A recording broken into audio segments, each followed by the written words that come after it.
Vamos entonces al libro, a la carta del apóstol Pablo a los romanos. Estamos ya finalizando el capítulo 8. El día de hoy pretendo que podamos ir avanzando entre los versículos 35 y si podemos llegar en lo posible hasta el 39 o entre hoy día y la próxima sesión, ya ir finalizando lo que es el capítulo 8. Un capítulo 8, hermano, que es maravilloso, que nos habla acerca de la seguridad de salvación, ¿o no? La seguridad de salvación, hermano, es un tema que no debiera, cuando no hay una buena comprensión bíblica, cuando no hay una buena enseñanza, podemos llegar a dudar de de la seguridad de salvación, pero la Biblia es explícita y tiene todo un hilo conductor respecto a la seguridad que tenemos de nuestra salvación. Y eso es primero que todo porque nunca depende de nosotros. La salvación siempre, y como nos dice la Escritura, la salvación es del Señor, no es nuestra. Y hemos estado viendo, hermanos, desde el versículo 28 en adelante, cuando nos habla acerca del amor de Dios, ¿verdad? Ha venido hablando un poquito acerca de esto, cómo el Señor está guiando todo, y nosotros, los que hemos sido llamados y que amamos al Señor, todo lo ayuda a bien, como una sinergia. ¿Recuerdan que vimos eso? El Señor va guiando todo para el gran propósito que Él tiene. ¿Y cuál es el gran propósito? Como dice allá en el versículo 29, ser hechos a la imagen de su Hijo. Eso es lo que está haciendo con nosotros. ¿Pero para qué? ¿Para que nosotros seamos mejores? No. Ahí mismo al final dice para que Él, Jesucristo, sea el primogénito, o sea, el primero, el principal entre muchos hermanos, para que el Señor tenga la preeminencia. Y nos habla acerca de este progreso o proceso de la salvación, que Él nos conoció antes que nosotros decidiéramos algo, antes que nosotros respondiéramos, más bien dicho, al Evangelio. Él ya nos había conocido, nos predestinó para ser hechos a la imagen de su Hijo, y luego de eso ya se unió ese conocimiento, esa predestinación con un llamado que se une cuando nosotros respondimos por fe al Evangelio. Y en ese momento nos justificó y también nos glorificó. Todo eso, como yo les he dicho en otras veces, son acciones que son inseparables, ya están hechas. Y el que ha abrazado la fe del Evangelio puede estar tranquilo y seguro que en Cristo va a ser, la salvación ya está. Y la salvación no es solamente entonces la justificación, sino que imagínate todo este proceso que el Señor está haciendo y trabajando en el corazón de cada uno de sus hijos, ¿verdad? Transformándolos a la imagen de Cristo. Y hace una pregunta en el versículo 31, versículos 33 y versículos 34, en una especie de progresión respecto a, bueno, sigue dando herramientas y confirmando esto de la seguridad de salvación. Versículo 31, si Dios es por nosotros, ¿quién contra nosotros? Entonces, ¿quién me puede quitar esto? Que Dios ha hecho todo esto, que Dios está llevando nuestra salvación en una etapa de progresión. ¿Quién puede quitar esto? Nadie, ¿cierto? Porque dice, si Dios que dio incluso a su Hijo por nosotros, ¿cómo no nos va a dar también juntamente con Él todas las cosas? Si entregó a su Hijo para morir por nosotros y hoy día siendo salvos, ¿cómo no nos va a estar Él sosteniéndonos? Entonces, nada puede estar contra nosotros. Pero sigue siendo un poquito más agudo en su argumento el apóstol Pablo. Dice, ¿quién acusará a los escogidos de Dios? ¿Hay algo que pueda manchar esta salvación? ¿Hay algo que pueda hacer decrecer esta salvación en nosotros? ¿Quién nos acusará? Nadie, si Dios es el que ya nos justificó. Y día a día Jesucristo está intercediendo por nosotros. ¿Y quién nos va a condenar finalmente, así en esta progresión desde quién es contra nosotros, quién nos acusará o quién nos va a condenar? Cristo es el que murió, pagó la deuda y el que también resucitó, vale decir que además de pagar la deuda al morir, al resucitar nos justificó y hoy Él está a la diestra de Dios, el que también intercede por nosotros. Por lo tanto, hermanos, no hay posibilidad. Si Dios está haciendo todo, llevando todo desde un principio para que seamos hechos a la imagen de Cristo y a través de esa imagen nosotros podamos darle la preeminencia al Señor, todo lo que viene después, hermano, con nuestras vidas, está siendo guardada por el Señor, porque nadie es contra nosotros, nadie nos puede acusar, ni nadie nos puede condenar. Bien, dicho esto, contextualizando entonces hasta donde vimos la clase anterior, hoy día vamos con el versículo 35. Por favor, hermanos, vayan por favor, versículo 35. Y en el versículo 35 comienza con una pregunta, porque el apóstol Pablo, hermanos, después de establecer que es imposible para alguna persona perder o que alguna persona quite nuestra salvación, nos quite la salvación, entonces el apóstol Pablo se anticipa y comienza a hacer una pregunta muy similar a las que ya ha hecho. Es como que dice, ¿quién nos separará del amor de Cristo? Esa es la pregunta que está en el versículo 35. Es como que el apóstol Pablo le estuviese preguntando ahora a los romanos, ¿hay alguna circunstancia que haga posible que perdamos la salvación? Eso es lo que está queriendo decir con esta pregunta. Bueno, ¿quién nos separará del amor de Cristo? Cuando habla del amor de Cristo, se está refiriendo a la salvación, a todo este proceso de salvación. Bueno, nosotros em, cantamos esta alabanza, ¿cierto? Tenemos una canción ahí en Monteverde que generalmente las cantamos y que no es nuestra, porque es antigua esta canción. ¿Quién nos separará del amor de Cristo? Y en realidad lo que se está refiriendo a separarnos del amor de Cristo es a la salvación. ¿Hay alguien que pueda, todo este proceso que hizo Dios, lo pueda quitar? Entonces ahora, para reforzar esto, el apóstol va a proceder a mostrarnos, o le va a mostrar más bien dicho a los hermanos de Roma, y lo vamos también nosotros vamos a conocer lo que el Señor está hablando, le habla a los hermanos de Roma, pero también por decantación a nosotros, por implicación, que también es imposible, esta pregunta también es retórica. ¿Quién o qué algo nos puede separar del amor de Cristo? Va a comenzar a hablar de aquí en adelante de circunstancias que podrían parecernos amenazar nuestra seguridad. Bueno, ese es el tema, para que usted y yo lo tengamos claro. Circunstancias que podrían parecernos a ti y a mí que amenazan nuestra seguridad de salvación. Y el apóstol Pablo también se va a referir a ellas. Bueno, y eso porque, hermanos, circunstancias que no son muy placenteras o que son peligrosas, por supuesto, ah, influyen en nuestra vida, ¿no? Influyen en nuestra fe, ¿o no? ¿Las circunstancias influyen en la fe? Hago la pregunta. ¿Las circunstancias las cosas que nos suceden influyen en nuestra fe? Sí, pueden influirnos. ¿En qué sentido? En que nos pueden desanimar, en que... Confirma si confiamos en Dios. Aquí mi esposo dice que confirma si confiamos en Dios o no. Por ejemplo, sí, sí, sí. Nos pueden desanimar y las circunstancias nos vienen de repente y nos afectan. Si no somos personas, las circunstancias que tú y yo vivimos, hermano, no son indiferentes y afectan nuestra fe. La pregunta aquí, entonces, y sin embargo, es si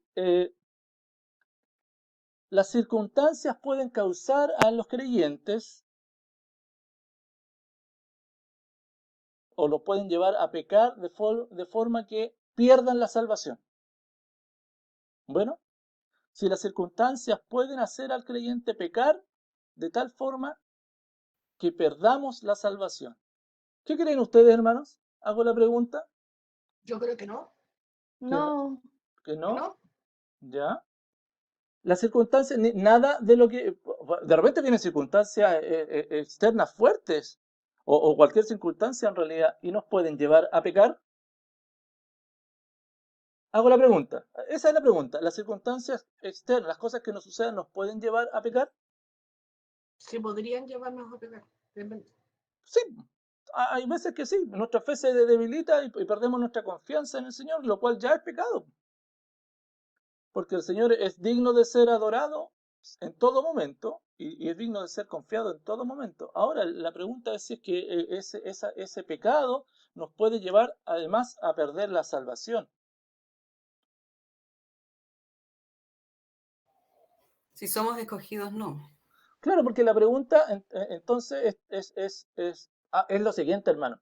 Si alguna de estas situaciones nos pueden llevar al creyente o pueden causar la posibilidad de que, comillas, caigamos de la gracia de Dios. Ese es lo que el apóstol Pablo está preguntando acá. Alguna cosa de lo que nos pueda suceder nos puede llevar a apartarnos de la gracia de Dios. Yo tengo entendido que cuando uno siendo hijo de Dios es hijo para siempre. Puede que uno tenga dudas de repente o cerca circunstancias, no sé. Dudemos de que seamos ser hijos, que Dios está pendiente de mí, pero siempre vamos a ser hijos de Dios, ya que cuando aceptamos de verdad a Cristo ya no hay marcha atrás. Bueno, un poquito de eso es lo que el apóstol Pablo nos va a dar argumentos bíblicos. Bueno, si eso es lo importante. Yo sé que la mayoría de nosotros lo tenemos más o menos claro y debiéramos tenerlo claro, ¿cierto? Lo importante acá es que el apóstol Pablo nos está dando argumentos bíblicos. Y eso es lo que nosotros tenemos que tener en cuenta. ¿Por qué? Porque primero para fortalecer nuestra vida y para animar a los hermanos. Bueno, y animar a los hermanos. Y aquí en el versículo 35 el apóstol Pablo va a hacer una lista que es muy representativa de circunstancias, bueno, que los creyentes podemos encontrarnos mientras aún estamos en el mundo. Aquí hay una lista en el versículo 35 de algunas circunstancias. Bueno, eh, por favor, recuerda que cuando habla del amor de Cristo, si es que alguien nos va a separar del amor de Cristo, no se está refiriendo al amor que nosotros tenemos por Él. Bueno, sino que el amor que Cristo nos tiene a nosotros. Eso es importante. ¿Va a haber algo que haga que Cristo nos deje de amar? Ese es el tema. Ahora, ¿por qué? Porque las personas no podemos llegar y amar a Cristo. Para que nosotros amemos al Señor, algo sucedió antes. ¿Qué fue? Él nos amó primero. Mira, anda a 1 de Juan 4:19. 1 de Juan 4:19.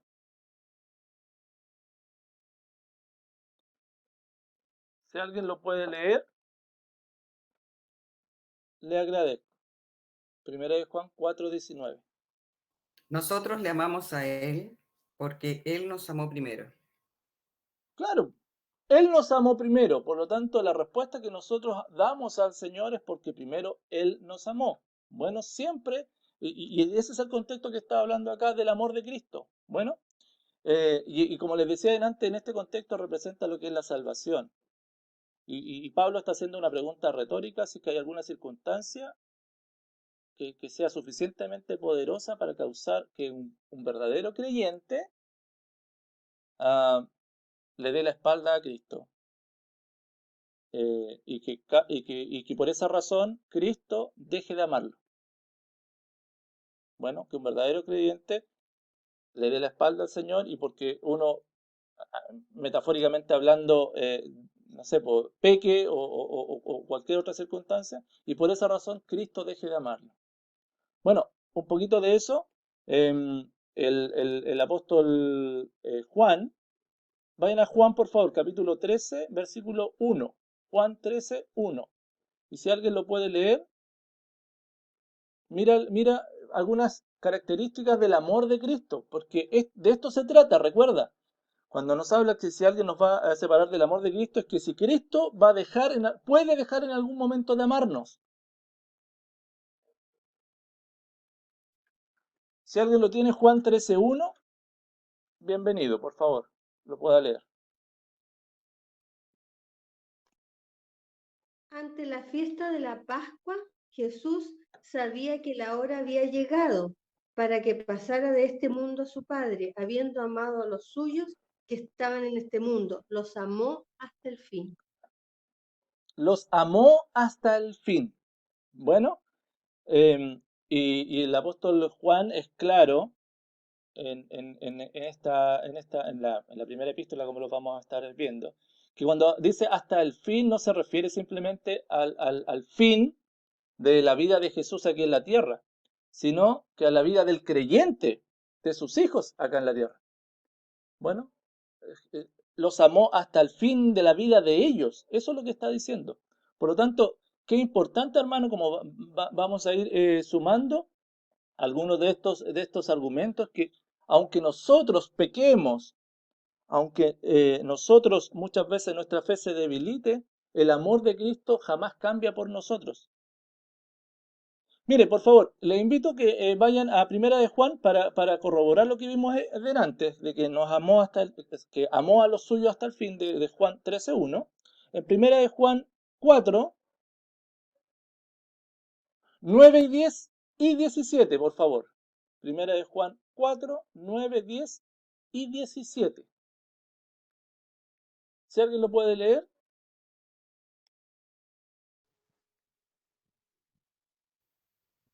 En esto se mostró el amor de Dios para con nosotros, en que Dios envió a su Hijo unigénito al mundo para que vivamos por él.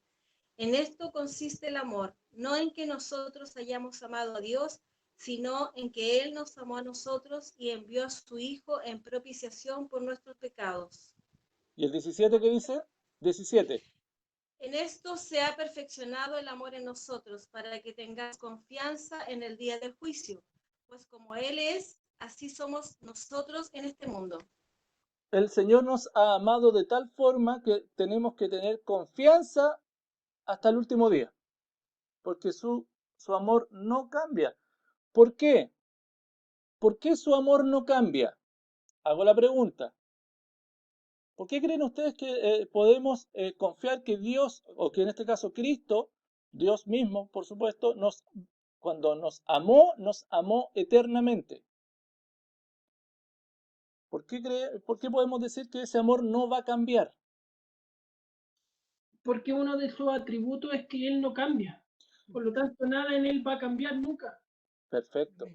Una de sus características, de las características del Señor, es que no hay mudanza ni sombra de variación, ¿cierto? No hay cambio en Él. Si Él nos ama, Él no cambia. Por lo tanto, y nos ha amado, como dice allá en Jeremías, con un amor eterno. Bueno, porque Él nos dio vida eterna, nos dio un amor eterno, no nos amó por un rato, ni nos dio vida por un rato. Bueno, qué importante es eso. De la misma forma, el apóstol Pablo, mira, por favor, vayan a Segunda de Tesalonicenses. Estoy dando estos argumentos del amor eterno de Cristo. Bueno, esto nos tiene que dar seguridad eterna y ir complementando todo lo que nosotros, y estos son versículos que lo podemos repasar, fortalecen nuestra fe y lo podemos utilizar muy con hermanos que estén necesitando ser animados y ser fortalecidos en esta área. Todos nosotros en algún momento nos encontramos con hermanos que necesitan ser fortalecidos en su seguridad de salvación, ¿o no? Y por lo tanto, qué bien nos hace, qué bien nos hace. Por favor, 2 Tesalonicenses capítulo 2, 16 y 17.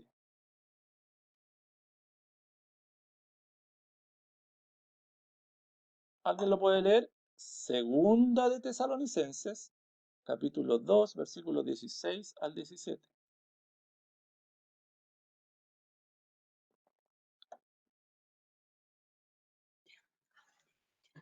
Y el mismo Jesucristo, Señor nuestro y Dios nuestro Padre, el cual nos amó y nos dio consolación eterna y buena esperanza por gracia, conforte vuestros corazones y os confirme en toda buena palabra y obra.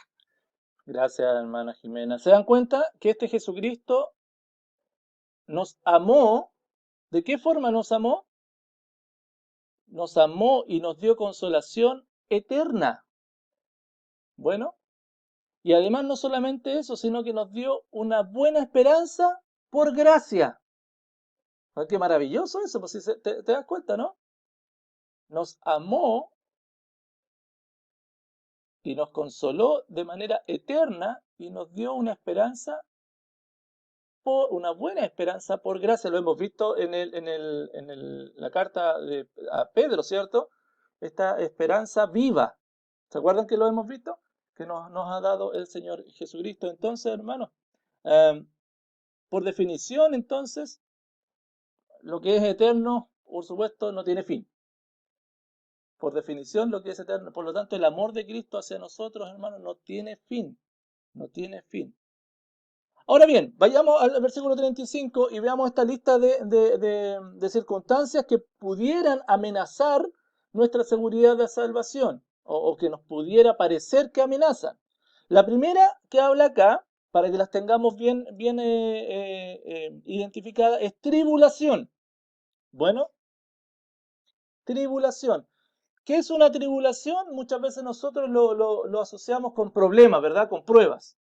Esa es una tribulación y sí, tiene mucho de esto. Pero más que eso, o específicamente, es como, tiene una idea de un lugar que se está moviendo o que está bajo presión. Bueno, eso es lo que es tribulación. O estar bajo presión o en un lugar que se está sacudiendo, como lo vivimos el sábado fue, ¿no? El del temblor. Cuando se nos sacude el piso, bueno, eso es un poquito la idea de lo que es una tribulación, ¿ya? Am, y mayormente la escritura, lo que cuando habla de tribulación, se refiere a circunstancias externas que nos vienen. Bueno, pero no exclusivamente, no exclusivamente. Bueno, pero también muchas veces, y escucha, las tribulaciones son problemas o dificultades emocionales que tenemos.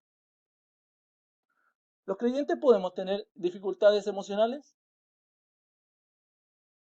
Sí, por supuesto. Eso también cabe dentro de la clasificación de lo que son las tribulaciones. Am, la idea entonces es que más bien como una adversidad que es severa y que es común para todas las personas. Bueno, eso es lo que el apóstol Pablo está hablando acá con tribulación. No solamente tribulación, sino que después sigue la lista con angustia. Porque está haciendo algunas de estas cosas nos puede separar del amor, va a hacer que el amor si nosotros pecamos, cuando esta situación se nos presenta, va a hacer que Cristo deje de amarnos, esa es la idea. Bueno, del versículo 35. Alguna tribulación, si se nos viene alguna tribulación y nosotros pecamos, ¿eso va a ser suficiente para que Cristo deje de amarnos?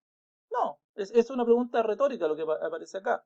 Bueno, de hecho Cristo mismo dijo que en el mundo íbamos a tener aflicciones. Bueno, ahora bien, la segunda palabra que aparece acá es angustia.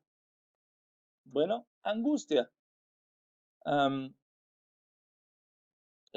Me gusta lo que significa el significado de angustia en el griego. eh, tiene la sensación, o más bien la intención a ver, como un espacio que es angosto, una estrechez. Eso quiere decir angustia. Bueno, cuando vivimos estrecheces. La angustia es cuando uno no tiene un espacio suficiente para moverse. Eso es, ¿o no? Cuando uno se siente angustiado, cuando parece que no hay salida. Y cuando pareciera que no hay salida, podemos tender a refugiarnos no en el Señor, sino en nosotros, o en lo que primero tenemos a mano, ¿o no? Es lo que primero que echamos a mano. Eh, Interesante ahora que estamos en pandemia, esta palabra angustia tiene la idea de confinamiento. Bueno, esa es la idea que tiene angustia. También es una tribulación, muy parecido al anterior, pero tiene esta idea de confinamiento, de estar desesperanzado, de no tener esperanza. ¿Los creyentes podemos estar en algún momento desesperanzados? Hermanos, por supuesto, pues, hermano. El tema no todo esto son síntomas que a nosotros no ocurren. El tema es qué hacemos con esto. Ese es el tema. ¿Qué es lo que hacemos con esto? Bueno, entonces hay veces que nos sucede que estamos desesperanzados. Y en tales circunstancias, lo que debiera el creyente solamente es confiar en el Señor. Y la oración, cuando estamos angustiados, cuando tenemos ansiedades o afanes, es la que nos lleva a descansar en los brazos del Señor. Pero hay veces que no, pareciera que no hay salida. Hay veces, hermanos, que en tu vida y en mi vida, escúchame, nos vemos confinados, acorralados, con tentaciones de las cuales parece que no podemos salir. Parece que no podemos escapar. Esa es la idea de esto que hay acá. Bueno, esa es la idea que está acá. Y el apóstol Pablo, no aquí en Romanos, pero les recuerda a los corintios, allá en 1 Corintios 10:13. Mira, hermanos, porque cuando nosotros nos encontremos en situaciones que pareciera que no podemos salir, en 1 Corintios 10:13 el apóstol Pablo es claro y dice que no hay ninguna tentación, ¿cierto?, que nos ha sobrevenido, que no sea humana, ¿sí? Pero fiel es Dios que no va a dejar ser tentado más de lo que podáis resistir, sino que también juntamente con la tentación, con la prueba, que va a dar la salida para que podamos soportarla. Por lo tanto, no es que no tengamos salida. El Señor siempre nos va a dar la salida. Entonces nos aferramos en el momento de la angustia, en este confinamiento en el que parece que no hay salida y actuamos de la manera haciendo lo que primero se nos venga a la mente o lo primero que aparezca, o confiamos que el Señor nos va a dar una salida. El Señor siempre nos va a dar una salida. Bueno, entonces, hermanos, la tribulación, la angustia, no va a hacer que, aunque pequemos, Cristo deje de amarnos.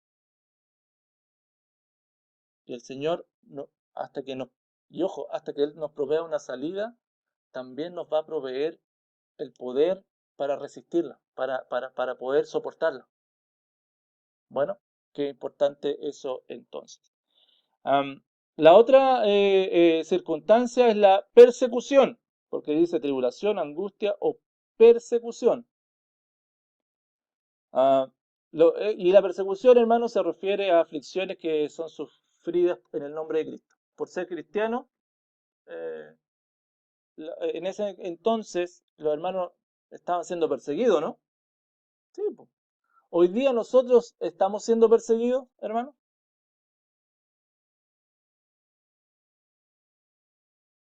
Quizás no tan explícitamente como ellos, pero déjame advertirte o prevenirte de que la persecución viene fuerte para los creyentes, muy fuerte para los cristianos. Bueno, en este mundo en donde el totalitarismo se está imponiendo, ¿verdad? Donde hay una sola forma de ver las cosas y si uno ve las formas de otra forma, o cambias o estás lejos o fuera del sistema. La persecución ya quizás no en términos de arriesgar la vida, no sé quizás cómo va a ser más adelante, a lo mejor sí, pero hoy día con una censura tremenda. Y eso ya no es tan alejado de uno, ¿eh? Comienza a estar en los círculos en donde se creen, por supuesto, moralmente mucho más, con una moralidad mucho más alta que la nuestra, humanista, por supuesto, en donde nos censuran. Y hay muchas personas que comenzaron ya abiertamente a censurar a los creyentes. Bueno, censurar a los creyentes. La ideología se está metiendo en una sociedad posmoderna y nosotros tenemos que estar atentos al respecto. Bueno,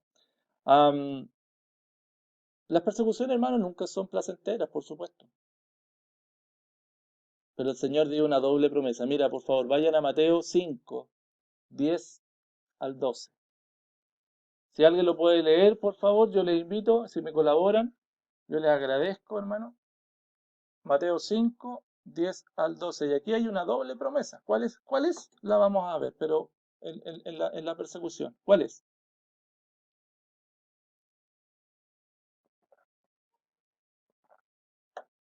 Bienaventurados los que padecen persecución por causa de la justicia, porque de ellos es el reino de los cielos.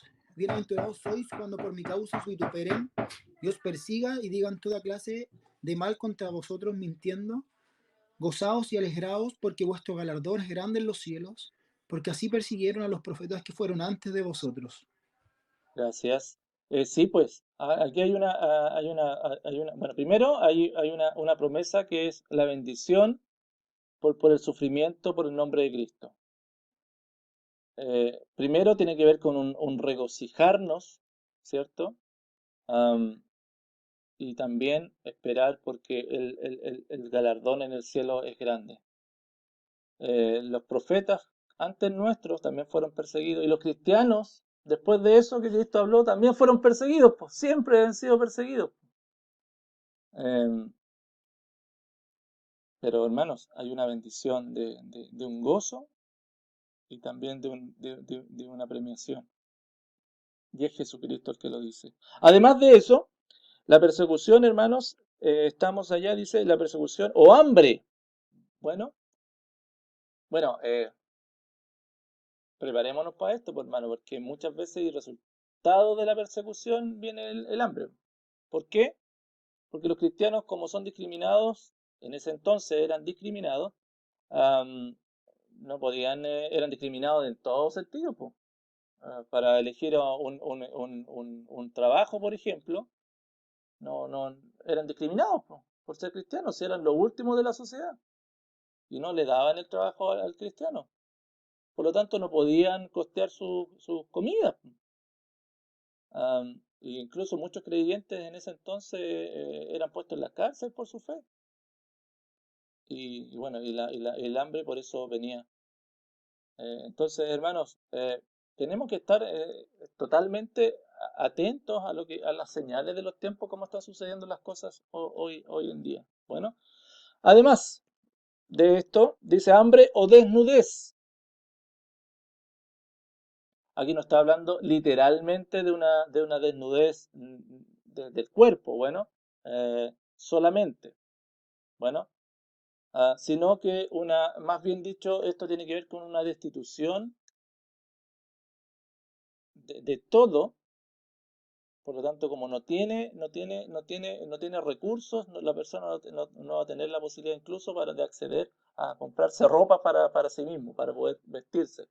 Bueno, no puede así, muy parecido y son consecuencias de lo que es la persecución. Está hablando de esto.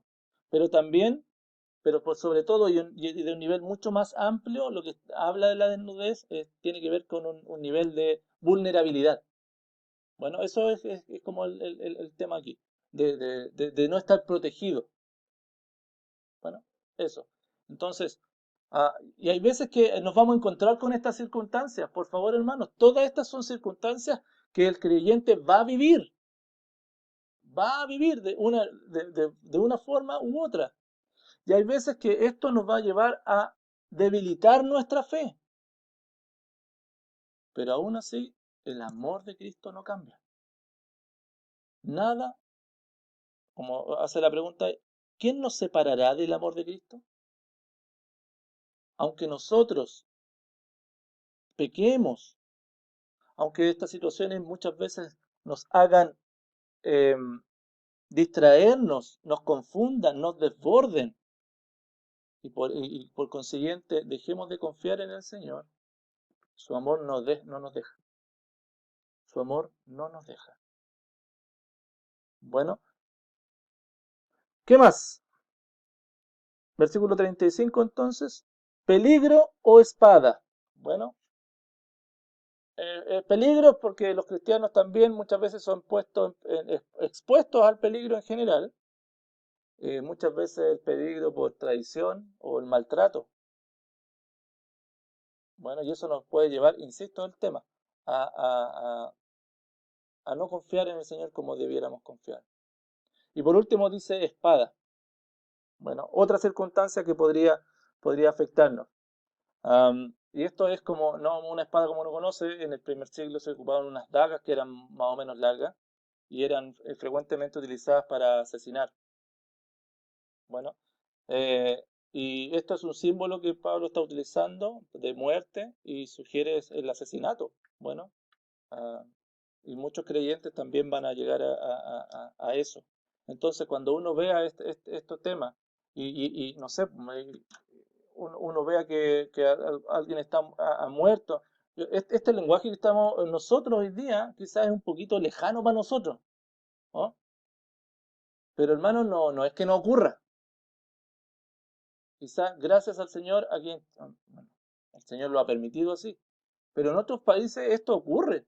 Hay hermanos que los matan por ser creyentes.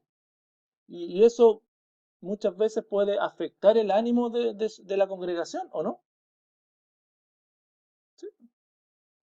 Sin embargo, lo que está diciendo el apóstol Pablo, que aunque nosotros nos desanimemos, nada, el amor de Cristo no cambia. ¿Se dan cuenta, no? ¿Cuál es el enfoque de este pasaje? Ese es el enfoque.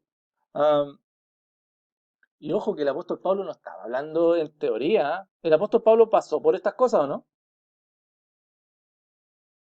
El apóstol Pablo pasó por todas estas cosas. Si uno ve, por ejemplo, allá en 2 Corintios 11, mire, por favor, vayan allá, 2 Corintios 11, entre los versículos 23 al 27. Es bueno porque Pablo como que le habla a los corintios y les dice, yo he pasado todas estas cuestiones, pues les dice. O sea, yo no le estoy, yo las cosas que hablo no las hablo porque por teoría, sino porque las he vivido. Del versículo 23 dice, son ministros de Cristo, como si estuviera loco hablo, yo más, en trabajos más abundantes, en azotes sin número, en cárceles más, en peligro de muerte muchas veces. De los judíos 5 veces he recibido 40 azotes menos uno. 3 veces he sido azotado con vara, una vez apedreado. 3 veces he padecido naufragio. Una noche y un día he estado como náufrago en alta mar. Mira las cosas que vivió el apóstol Pablo, hermano. ¿Ah? En camino muchas veces, en peligros de ríos, peligros de ladrones, peligros de mi nación, peligros de los gentiles, peligros en la ciudad, peligros en el desierto, peligros en el mar, peligros entre falsos hermanos, en trabajo y fatiga, en muchos desvelos, en hambre y sed, en muchos ayunos, en frío, en desnudez. Y en el 28 me gusta mucho esto. Y además de otras cosas, lo que sobre mí se agolpa cada día, la preocupación por todas las iglesias. Imagínate cómo vivía el apóstol Pablo. Así, entonces el apóstol Pablo le habla a los romanos no desde el concepto, no desde la teoría. Él había vivido acá y muchas veces se afligió, muchas veces, como lo vimos en el capítulo 7, ¿se acuerdan? Que él decía, lo bueno que quiero hacer no lo hago lo malo, miserable de mí, pero daba gracias porque Jesucristo seguía estando allí. Hermano, el amor del Señor Jesucristo no cambia, no cambia.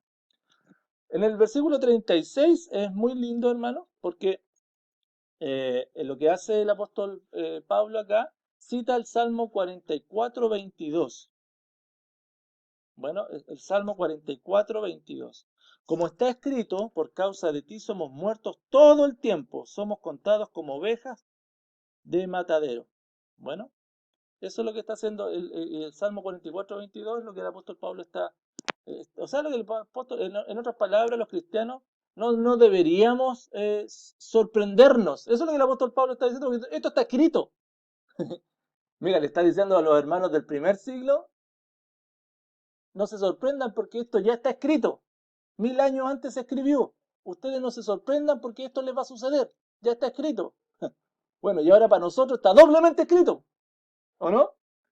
2000 años después lo escribe Pablo y lo tenemos acá en los Salmos.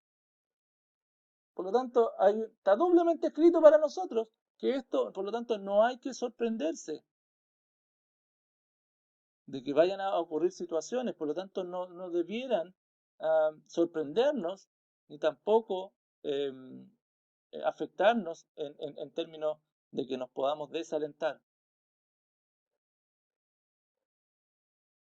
Lo que Pablo le está diciendo, hermano, es que antes que él le escribiera a ellos, a los hermanos de Roma, los cristianos y aquellos que se habían entregado en las manos, eran siervos del Señor, ya habían sufrido por siglos antes, no solo de la mano de los gentiles, sino que incluso de la mano de los mismos compatriotas judíos. Como dice Hebreos 11:36, por favor vayan allá, Hebreos 11:36 al 38. Mira cómo lo escribe el autor de Hebreos, este sufrimiento que habían padecido los creyentes, los que esperaban en el Señor. ¿Alguien que lo lea, por favor, del 36 al 38? Hebreos 11, ahí habla de los héroes de la fe, ¿se acuerdan? Pero mira lo que dice específicamente entre el versículo 36 al 38, por favor, hermano.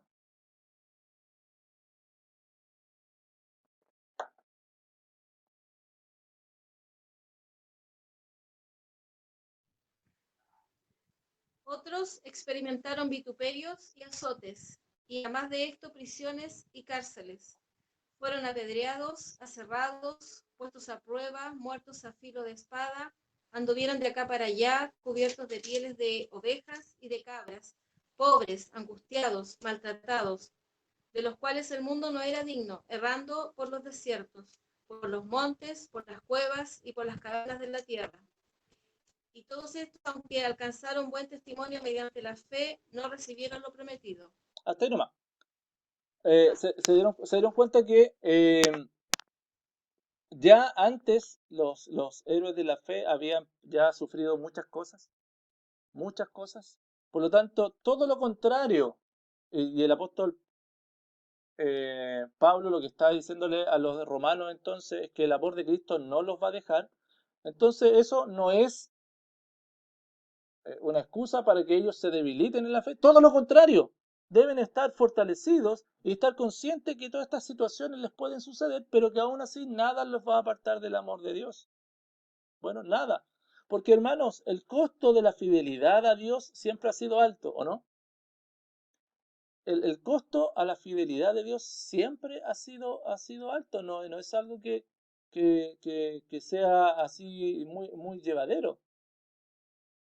No, siempre ha sido alto. De hecho, el mismo Señor Jesucristo lo declaró allá en Mateo 10, 37 al 39.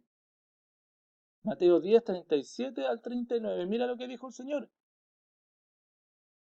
El que ama a padre o madre más que a mí, no es digno de mí. El que ama a hijo o a hija más que a mí, no es digno de mí. Y el que no toma su cruz y sigue en pos de mí, no es digno de mí. El que haya su vida la perderá, y el que pierde su vida por causa de mí, la hallará. Hermano, esas declaraciones son para salir corriendo, ¿no? Son para salir corriendo, porque el estándar es muy alto. Jesucristo no demanda nada a medias. Es todo o nada con Él. Como nada nos va a separar de su amor,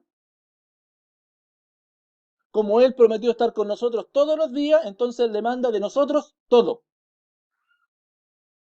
Con toda la mente, con todo el corazón, con todas las fuerzas, con todo amar. ¿Es esa tu realidad hoy día, hermano?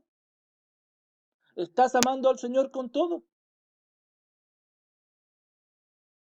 ¿Cómo es tu fidelidad hoy día al Señor? Pablo hablándole a su hijo amado, a Timoteo, allá en el capítulo 3, versículo 12. Segunda de Timoteo, por favor, capítulo 3, versículo 12. Si alguien lo puede leer, yo le pido que lo pueda hacer, se lo agradeceré. Segunda de Timoteo 3, 12, los últimos días de Pablo. Mira lo que le dice a Timoteo. Segunda de Timoteo 3, 12.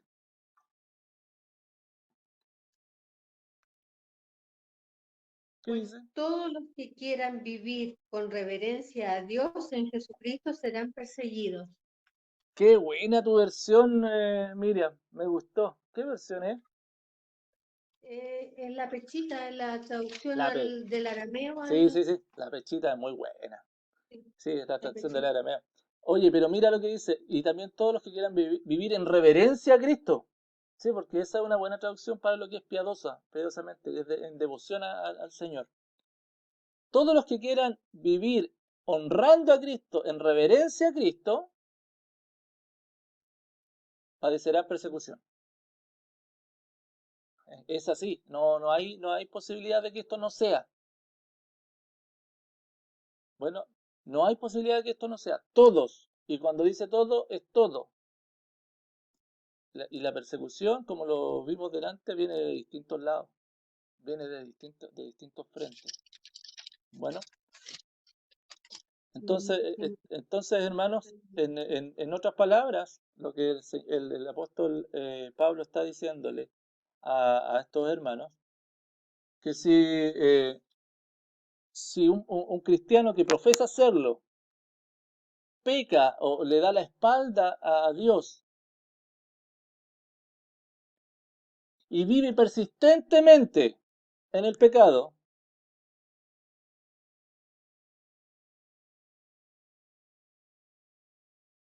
lo que podríamos nosotros concluir, un poquito lo que preguntaron la semana pasada el Patito, ¿cierto? Preguntó esto. Pero si sigue y persiste en el pecado, la iglesia puede no reconocerlo, bueno, pero si la persona ya va y no vuelve más, es lo que está probando entonces que nunca perteneció a Cristo. Es que nunca perteneció a Cristo.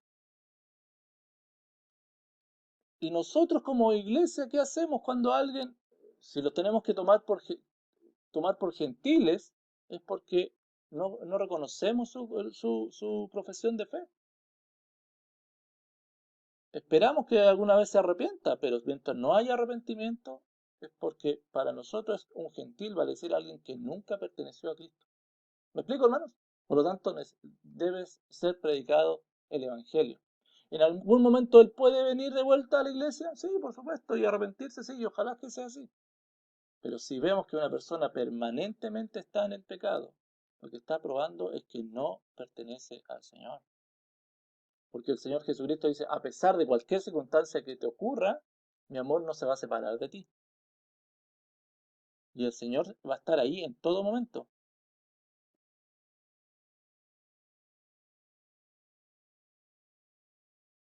Y lo que hablábamos la vez pasada, si una persona dice ser creyente, pero después le da la espalda al Señor y sigue en pecado, y sigue en pecado, y sigue en pecado, sigue en pecado, y no hay arrepentimiento, ¿esa persona perdió la salvación?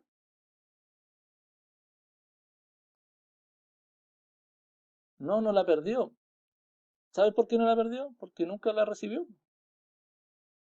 ¿Me explico, no, hermanos? ¿Me explico? Insisto, por favor, para que no se genere esa duda quizás, personas pueden volver, que hayan sido excomulgadas de la iglesia y pueden regresar a la comunión, sí. Pero en la mayoría de los casos, hermanos, tengo que decirte que lo más probable es que no sea creyente. Que no sea creyente.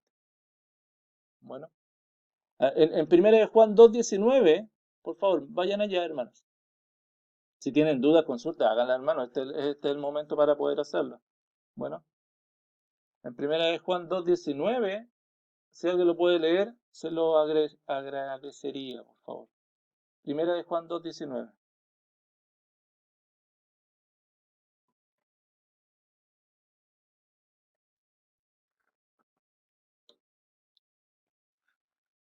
Salieron de entre nosotros, pero no eran de nosotros, pues si hubiesen sido de nosotros, habían permanecido con nosotros, pero salieron de entre nosotros para que se manifestara que no eran de nosotros. ¿Se dan cuenta, hermano, no? Hay personas que están en medio nuestro, pero no son nuestros. Por eso, a ver, hermanos, escúchame, por favor. Yo te llamo a lo siguiente. Que pongamos, y tú pongas mucha atención, incluso dentro de los hermanos que están en la iglesia, en nuestra iglesia, a quién estamos llamando hermanos. ¿A quién llamamos hermanos? Bueno, Por eso hay una profesión de fe de los hermanos. Bueno, la membresía en la iglesia busca un poquito esto. Bueno, esto es lo que busca la membresía en la iglesia. Recuerda que la membresía en la iglesia está siempre abierta. Bueno, somos nosotros los hermanos los que recibimos a los hermanos, pero es muy importante, en ese sentido, porque nos reconocemos como creyentes. No todos los que están en medio nuestro son creyentes y tenemos que tener cuidado a quién llamamos hermanos y a quién no. ¿Y quién confirma la profesión de fe del hermano? La misma iglesia. Es la misma iglesia. Bueno, entonces, para que no lo tomemos como algo muy a la ligera. Bueno, solamente, hermano, entonces, podríamos decirlo de otra forma, ya para ir finalizando, los verdaderos creyentes son los que perseveran, ¿o no? Los verdaderos creyentes. No porque el verdadero creyente sea suficientemente fuerte, bueno, sino porque tiene el poder de Dios en él, que lo sustenta, para perseverar, que es el Espíritu Santo. A ver, la perseverancia de un creyente no es que lo haga mantener la salvación, sino que prueba que es salvo. No sé si me explico con eso, hermano. No que si el creyente persevera, entonces mantiene su salvación. No. El que persevere muestra si es salvo o no.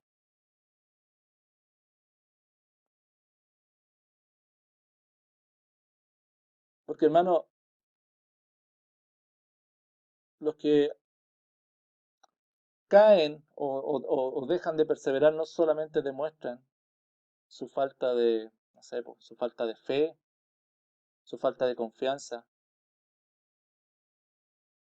No es una falta de confianza en el Señor, es que no hay fe en el Señor. ¿Me explico? El que no persevera, lo que muestra más que una falta de confianza o de ánimo, muestra que no tiene fe en el Señor. Y la fe, recuerda que es un regalo que el Señor nos da. Porque Dios, hermano, va a sostener y va a proteger incluso a la persona que quizás sea más débil, pero que verdaderamente y genuinamente le pertenezca. Él la va a sostener, Él la va a cuidar. Y por el otro lado, hermano, aunque parezca una persona muy connotada, un creyente muy fuerte en su fe, si solamente es una profesión de labios, inevitablemente va a caer y se va a separar. Cuando realmente se dé cuenta que el costo de identificarse con Cristo sea demasiado grande para él. Ahora en la pandemia, hermano, hemos podido ver que hay algunos hermanos que los dejamos de ver. No sé si, gracias al Señor, han sido pocos. Pero los dejamos de ver, ¿no? ¿Y qué es lo que revela eso? Básicamente lo que hay en el corazón. Muchos que necesitaban un ritualismo, necesitaban de un activismo, necesitaban de una estructura de una religión que los sustentara. Independientemente de las circunstancias, hermano, a los que somos creyentes, nada nos separa del amor de Cristo. Y aquí estamos, por la gracia del Señor. Y aquí estamos. Y no solamente nosotros, yo sé que ustedes conocen de muchas otras personas que también lo hacen así.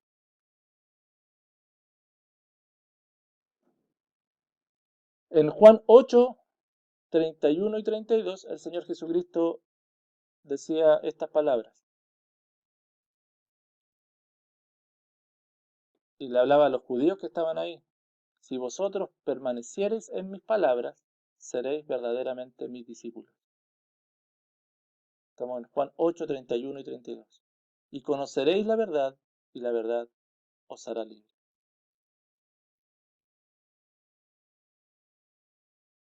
permaneciendo, hermano, en la palabra del Señor,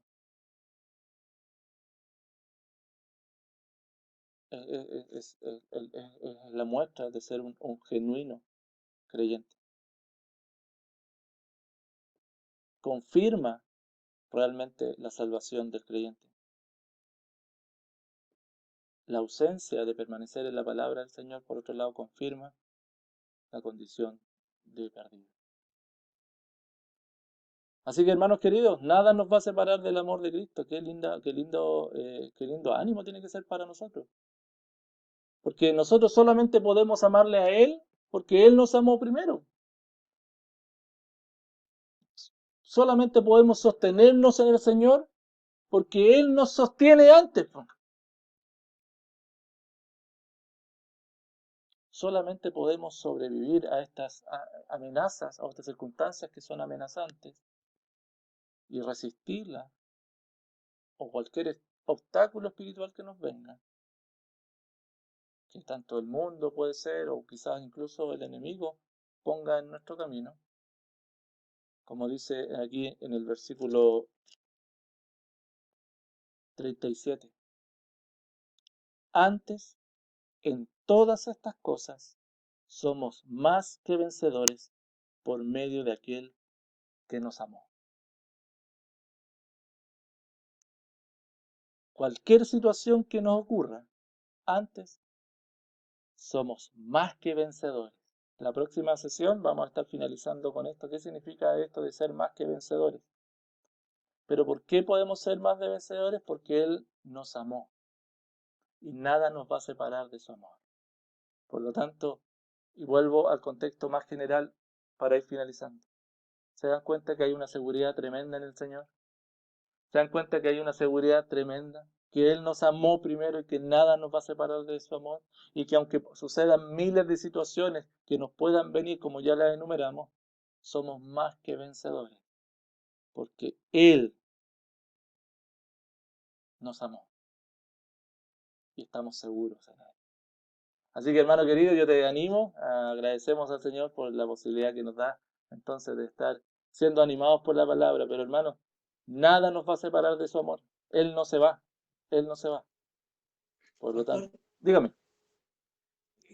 Lo que pasa es que quería hacer un alcance con respecto a lo que usted estaba enseñando respecto a la tribulación, porque normalmente, y es bueno que lo haya aclarado, hablaba de la tribulación y que nosotros como cristianos también tenemos problemas emocionales. Sí, claro. Pero también es bueno que, porque normalmente cuando hay problemas emocionales, eso es igual a depresión en el mundo. Muchas veces, Entonces, sí. normalmente es así, porque esa es la palabra que la lleva a la depresión, supuestamente a la gente del mundo. Y la otra es la angustia. Y angustia igual crisis de pánico. Claro. Yo siempre hablo con gente, bueno, tenía una secretaria que tenía, siempre me decía lo mismo, que ella tenía problemas emocionales y que estaba con depresión y tomaba pastillas. Entonces yo siempre le pregunté, ¿y dónde está Dios?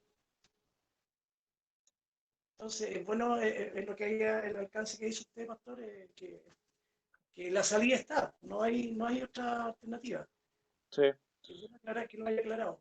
Sí, sí, el Señor siempre nos da la salida y somos más que vencedores. Sin embargo, hermano, qué importante esto. Hay temas que son, yo en lo personal, hay distintas escuelas respecto al tema de los